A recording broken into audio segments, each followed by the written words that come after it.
নিশ্চয়ই যারা আয়োজন করে, নিশ্চয়ই যারা আকাঙ্ক্ষা করে, আনতাশি আল ফাহিশাতু, ছড়িয়ে পড়ুক অশ্লীলতা, বেহায়াপনা, নির্লজ্জতা, অসভ্যতা, নোংরামি, ফিল্লাযীনা আমানু, মুসলমানের সমাজে, ইমানদারদের পরিবেশে।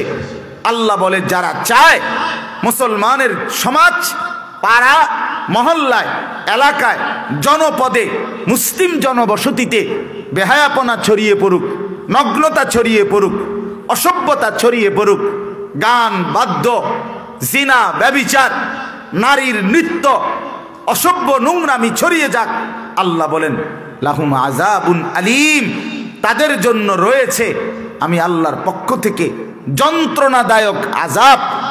যন্ত্রণাদায়ক আযাব কোথায়? ফিদ দুনিয়া, ফিদ দুনিয়া, দুনিয়াতেও, ওয়াল আখিরা, আখিরাতে, আখিরাতে। এটা হলো ভয়ঙ্কর কথা। এক তো যদি এটা বলতো আখিরাতে শুধু শাস্তি, তাহলে তুমি কইতে আচ্ছা যাক হেসুমে জিরে হইব হইব, অহংকার হইতেছে না কিছু। কিন্তু আল্লাহ তো বলে এখনো হবে। ফিদ দুনিয়া, এই যে সরাসরি কোরআনের শব্দ, একেবারে ডাইরেক্ট কোরআনের আয়াত। ফিদ দুনিয়া, আমি আল্লাহ অশ্লীলতার প্রচার করে যারা, অশ্লীলতার প্রসার করে যারা, যে ছেলের দ্বারা সমাজে নোংরামি ছড়ায়, যেই বেপর্দা মেয়ে নারীর দ্বারা সমাজে নোংরামি ছড়ায়, যুবকের চরিত্র নষ্ট হয়, যুবতীর চরিত্র নষ্ট হয়, যে বন্ধুর কারণে আরেক বন্ধুর চরিত্র নষ্ট হয়, আল্লাহ তাআলা বলেন তাদের জন্য দুনিয়াতেও রয়েছে কঠোর শাস্তি, আখিরাতেও রয়েছে। আল্লাহু ইয়ালামু ওয়া আনতুম লা তা'লামুন। কিন্তু কার শাস্তি কেমন, কাকে আমি কিরকম আযাব দেব, সেটা আমি শুধু জানি, তোমরা জানো না। সবার কোনো খাড় করায় সিরিয়ালে 10টা করে থাপ্পড় দিয়ে দেবো, বিষয়টা এমন না। সবার একটা একটা জুতার বাড়ি দিয়ে দেবো, এটা এমন না। কার আযাব কেমন হবে, কাকে আমি কোন মুসিবতে ফেলবো, সেটা শুধু আমিই জানি, তোমরা জানো না, তোমরা জানো। এই হলো প্রথম আয়াত। আমার বাপ, তাইলে আপনারা খেয়াল করে দেখেন, গতকালকেও আমি স্পষ্ট বলেছি 3টা জিনিস। এই গতকালকে যে বর্ষ শেষ হলো 31শে ডিসেম্বর, আজকে 1 জানুয়ারি, 31st নাইট উদযাপন করেছে। রাত 12টার পরে গান বাদ্য, নেচে গেয়ে, আতশবাজি, ফানুস উড়াইছে, সারা শহর বর্ণিল সাজে আলোকিত করে ফেলছে এবং নেচে গেয়ে ফুর্তি করছে। এখানে মোট ইসলামের দৃষ্টিতে সুস্পষ্টভাবে 3টা নিষিদ্ধ বিষয় স্পষ্ট আছে, মোটা দাগে, ছোট ছোট ব্যাখ্যা করলে আরো অনেক। 1 নাম্বার হলো এই 31st নাইট, অর্থাৎ ইংরেজি বছরের শেষ দিনকে বিদায় দেওয়া, ইংরেজি বছরের নতুন দিনকে বরণ করা। এটা সরাসরি রোমান মুশরিক যারা সূর্যের পূজা করত, সেই মুশরিক বেঈমান কাফেরের সরাসরি সংস্কৃতি। এই রোমের একজন রোমানদের দেবতা ছিল জানুস দেবতা। এই দেবতা, তার নামেই জানুয়ারি। এই জানুয়ারি মাসটার নাম রাখছে এই দেবতার নামে। আজকের এই ইংরেজি ক্যালেন্ডার, গ্রেগরিয়ান ক্যালেন্ডার, যেটারে জুলিয়ান ক্যালেন্ডারও বলে, এখানে একজন আপনার মোবাইলে সার্চ দিলেও পাওয়া যাবে। এই দেবতার 2টা মুখ, একটা সরাসরি এরকম 2টা মুখ, এদিকে একটা মুখ, এদিকে একটা মুখ, 2টা মুখ এরকম লাগানো। ওই নাফরমান বেঈমানরা, মুশরিকরা 31শে ডিসেম্বর রাত 12টা বাজলে তারা 0 আওয়ারে, নতুন সময়ের মুহূর্তে, এই টাইমটাতে পিছনের মুখের কাছে গিয়া ওই দেবতার একবার দেবতার কাছে হাত জোর করে বিগত বছরের জন্য ক্ষমা প্রার্থনা করত।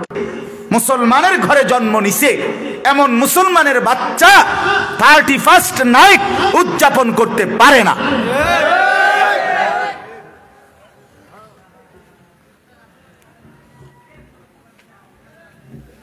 এটা মুশরিকরা করতে পারে, কাফের করতে পারে, বেঈমান করতে পারে।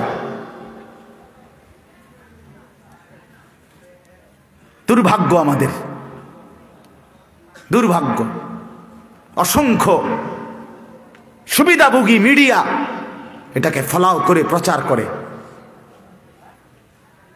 অসংখ্য দুষ্ট কিছু বুদ্ধিজীবী যারা দেখে যখনই ইসলামের সাথে ধাক্কা লাগবে, এরকম যে কোনো সংস্কৃতি বা কিছু এদেশে হচ্ছে বা কেউ করছে, এটাকে উৎসাহিত করবে অথবা কমপক্ষে প্রতিবাদ করবে না। কারণ যাই হোক, ছেলেদের ফোলাটা নষ্ট হয়ে যাক, কিন্তু ইসলামের মধ্যে তো ধাক্কা লাগছে। কথা বুঝছেন না? এজন্য সরাসরি এটা মুশরিকদের কালচার, মুশরিকদের কালচার। আগামীর 14ই ফেব্রুয়ারি সরাসরি বেঈমানের কালচার, মুশরিকের কালচার।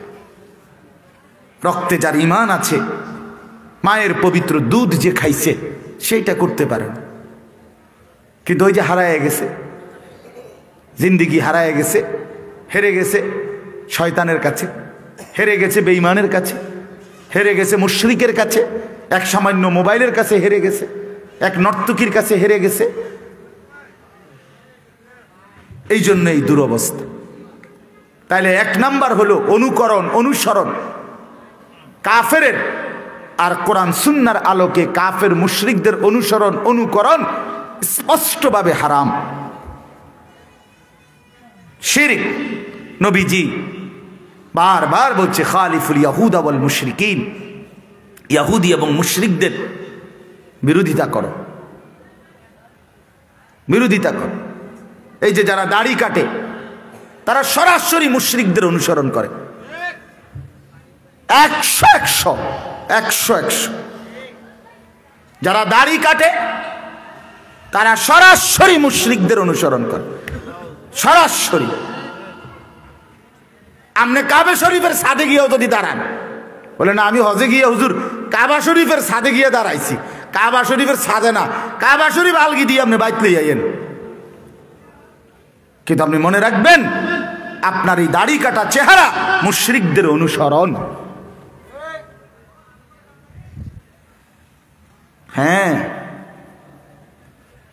কারণ সবচেয়ে ভয়ঙ্কর কথা হইল, নবীজি যতবার দাড়ি লম্বা করার কথা বলছে, আল্লাহর কসম, রব্বে কাবার কসম, ততবারই নবী আগে এই কথাইটা বলছে খালিফুল মুশরিকিন, মুশরিকদের বিরোধিতা করো।